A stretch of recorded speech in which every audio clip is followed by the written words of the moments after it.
ನಮ್ಮ ಜೀವನ ತುಂಬ ಚೆನ್ನಾಗಿ ನಡ್ಕೊಂಡು ಹೋಗ್ತಾ ಇರುತ್ತೆ ಅಂತ ಅಂದ್ಕೊಳ್ಳಿ. ಒಂದು ಗಂಡ ಹೆಂಡತಿ ಮನೆ ಮಕ್ಕಳು ಅಂತ ಇಲ್ಲಿ ಬಂದು ನಮಗೆ ಆರ್ಥಿಕ ಸಮಸ್ಯೆಗಳು ಉಂಟಾಗುತ್ತೆ, ಮಾನಸಿಕ ಆರೋಗ್ಯದ ಸಮಸ್ಯೆಗಳು ಉಂಟದೆ. ಮನೆಗೆ ಬಂದ ತಕ್ಷಣ ಕಿರಿಕಿರಿ ಉಂಟಾಗೋದು, ಗಂಡ ಹೆಂಡತಿಯರ ಮಧ್ಯೆ ತುಂಬ ಮಿಸ್ಅಂಡರ್ಸ್ಟ್ಯಾಂಡಿಂಗ್ ಬರುವಂಥದ್ದು, ಅದರ ಜೊತೆಗೆ ಮಕ್ಕಳುಗಳ ಜೊತೆಗೆ ಸರಿಯಾಗಿ ಪ್ರೀತಿಯಿಂದ ನಡ್ಕೊಳ್ಳೋದಕ್ಕೆ ಆಗದೇ ಇರುವಂಥದ್ದು.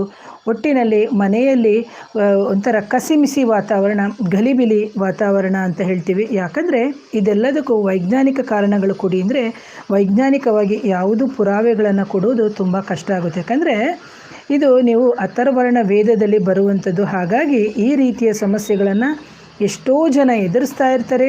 ಜೊತೆಗೆ ಇದಕ್ಕೆ ಧಾರ್ಮಿಕವಾಗಿ ಆಧ್ಯಾತ್ಮಿಕವಾದಂಥ ರೀತಿಯಲ್ಲೇ ಪರಿಹಾರಗಳನ್ನು ಮಾಡ್ಕೋಬೇಕು. ಯಾಕೆ ಅಂತಂದರೆ ಇದನ್ನು ನೀವು ವೈಜ್ಞಾನಿಕವಾಗಿ ಆರೋಗ್ಯದ ಸಮಸ್ಯೆಯನ್ನು ಪ್ರೂವ್ ಮಾಡಿದರೆ ಎಲ್ಲ ರಿಪೋರ್ಟ್ಸು ನಾರ್ಮಲ್ ಇರುತ್ತೆ. ಆದರೆ ವ್ಯಕ್ತಿ ದೇಹ ಬಾಧೆಯಿಂದ ಅಮಾವಾಸ್ಯೆ ಹುಣ್ಣಿಮೆಯ ದಿನಗಳಲ್ಲಿ ಬಳಲ್ತಾ ಇರ್ತಾರೆ. ತುಂಬ ಸುಸ್ತು, ಚಳಿ ಬರೋದು, ಜ್ವರ ಬರೋದು, ಕಾಲು ನೋವುಗಳು, ಮೈಕೈ ನೋವು, ಸಂಕಟಗಳು, ಕಷ್ಟ, ಮೈಯೆಲ್ಲ ಭಾರ ಆಗುವಂಥದ್ದು, ಅಥವಾ ಏನು ಹೇಳ್ಬೋದು ಅವರ ಆರ್ಥಿಕ ಸ್ಥಿತಿ ಕುಂಠಿತವಾಗೋದು, ಇವೆಲ್ಲವೂ ಆಗ್ತದೆ. ನೋಡಿ, ಇಲ್ಲಿ ಸಮಸ್ಯೆಗಳು ಅಂತ ಬಂದಾಗ ನಿಮಗೆ ಸಮಸ್ಯೆಗಳು ಕಣ್ಣಿಗೆ ಕಾಣ್ತಾ ಇರುತ್ತೆ.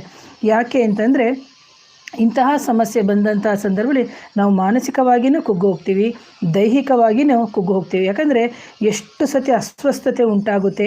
ಇರೋ ದುಡ್ಡೆಲ್ಲ ನಾವು ಆಸ್ಪತ್ರೆಗೂ ಖರ್ಚು ಮಾಡ್ತೀವಿ. ಇವತ್ತಿನ ದಿನ ಇನ್ಶೂರೆನ್ಸ್ ಮಾಡಿಸಿದರೆ ಇನ್ಶೂರೆನ್ಸ್ ಇದ್ದವರು ಇನ್ಶೂರೆನ್ಸ್ ಮುಖಾಂತರ ಹೋಗಿ ಪರೀಕ್ಷೆಗಳನ್ನು ಮಾಡ್ಕೋತೀರಿ. ಆದರೂ ಇನ್ಶೂರೆನ್ಸ್ ಇಲ್ಲದೆ ಇದ್ದವರು ಎಷ್ಟು ಲಕ್ಷ ಅಂತ ನಾವು ಕಟ್ಕೊಂಡು ಕೂತ್ಕೊಳ್ಳೋದು ಅಲ್ವಾ. ಹಾಗಾಗಿ ಇಂತಹ ಒಂದು ಮಾನಸಿಕ ದೈಹಿಕ ಆರೋಗ್ಯ ನಮ್ಮನ್ನು ಒಂದು ಅಸ್ವಸ್ಥತೆಗೆ ಕಾರಣ ಮಾಡುತ್ತೆ. ಹಾಗಾಗಿ ಇದು ಮಾಟ ಮಂತ್ರದ ಅಥವಾ ಬ್ಲ್ಯಾಕ್ ಮ್ಯಾಜಿಕ್ ಇಶ್ಯೂಸ್ ಅಂತಲೇ ಹೇಳ್ತೀವಿ. ಯಾಕಂದರೆ ಇಲ್ಲಿ ಮಾಡುವಂತಹ ಕಾರಣಕ್ಕೆ ನಾನು ಹೇಳಿದೆ, ಒಂದ ವಸ್ತುವಿಗಾಗಿ ಮಾಡ್ತಾರೆ, ಹೆಣ್ಣು ಹೊನ್ನು ಮಣ್ಣಿಗಾಗಿ ಮಾಡಿರ್ತಾರೆ, ಅಥವಾ ಅವರು ಮುಂದೆ ಹೋಗಬಾರ್ದು, ಅವರ ಏಳಿಗೆಯನ್ನು ಸಹಿಸೋಕ್ಕಾಗದೆ ಮನೆಯವರು ಜೊತೆಗೆ ಸ್ನೇಹಿತರೇ ಹೆಚ್ಚಾಗಿ ಮಾಡಿಸುವಂಥದ್ದು. ಇದನ್ನು ಯಾವುದೇ ಮಾಂತ್ರಿಕ ಬಾಧೆಗಳನ್ನು ಅಥವಾ ಬ್ಲ್ಯಾಕ್ ಮ್ಯಾಜಿಕನ್ನು ಮಾಡಿಸ್ಬೇಕು ಅಂತಿದ್ದಂಥ ಸಂದರ್ಭದಲ್ಲಿ ನಿಮಗೆ ತುಂಬ ಹತ್ತಿರದಲ್ಲಿದ್ದವರೇ, ನಿಮ್ಮನ್ನು ತುಂಬ ಅರ್ಥ ಮಾಡ್ಕೊಂಡವರು, ನಿಮ್ಮ ಏಳಿಗೆಯನ್ನು ಸಹಿಸೋಕ್ಕಾಗದೆ ಇದ್ದವರೇ ನಿಮ್ಮ ಮೇಲೆ ಪ್ರಯೋಗಗಳನ್ನು ಮಾಡುವಂಥದ್ದು ಅಂತ. ಹಾಗಾಗಿ ಯಾವಾಗ ಇಂಥ ಮಾಂತ್ರಿಕ ಬಾಧೆಗಳು ನಮ್ಮ ದೇಹಕ್ಕೆ ಆಗುತ್ತೆ ಅಂತಹ ಸಂದರ್ಭದಲ್ಲಿ ಆರೋಗ್ಯ ಪರಿಸ್ಥಿತಿ ತುಂಬ ಕೆಡ್ತಾ ಹೋಗುತ್ತೆ. ತುಂಬ ಕೆಡೋದು ಅಂದರೆ ಕೆಲವರಲ್ಲಿ ನೀವು ನೋಡ್ಬೋದು ಬರೀ ಸುಸ್ತು, ಸಂಕಟ, ಮೈಕೈ ನೋವು ಅಂತ ಹೇಳ್ತಾರೆ. ಆದಮೇಲೆ ಒಂದೊಂದು ಹಂತಕ್ಕೆ ಹೋಗುತ್ತೆ. ವಿಪರೀತ ಮಿತಿ ಮೀರಿದಂತಹ ಕೋಪ ಬರೋದು, ಸ್ವಲ್ಪ ಮಾತಾಡಿದ ತಕ್ಷಣ ಅಥವಾ ಮಕ್ಕಳು ಸ್ವಲ್ಪ ಆಟ ಆಡಿದ ತಕ್ಷಣ ಕೆರಳು ಬಿಡುವಂಥದ್ದು, ಅಥವಾ ಮಕ್ಕಳನ್ನ ಹಿಡಿದು ಹೊಡೆದು ಎಲ್ಲ ಮಾಡಾಕ್ತಿರ್ತಾರೆ.